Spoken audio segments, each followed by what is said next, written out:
There was a time when Tony Robbins was completely broke, not just financially, but mentally, emotionally, and spiritually.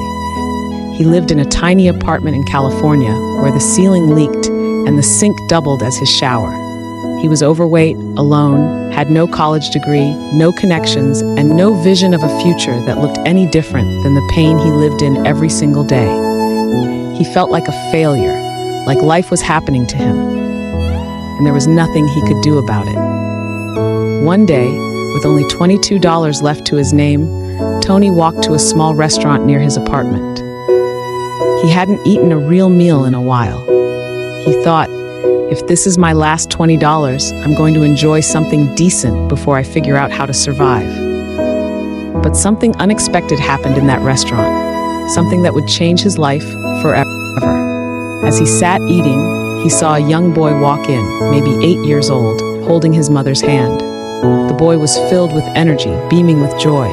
He pulled out a chair for his mother, helped her sit, smiled like a little gentleman. And Tony, sitting in the corner, watching all this unfold, felt something deep inside him shift. In that moment, he didn't see struggle. He saw strength, he saw love, he saw possibility. Tony stood up, walked over to the boy, and handed the waiter money to pay for their meal. It was nearly all the money he had, $17. When the waiter asked him why he was doing this, Tony said, "Because I was once that kid, and I know what it means to be treated with respect." And just like that, he walked out, broke in his wallet, but richer in spirit than he had ever felt before. He walked home smiling.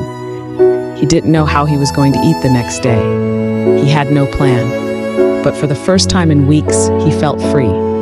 Free because he had acted on his standard, not his situation. And the next day, the very next day, a miracle happened.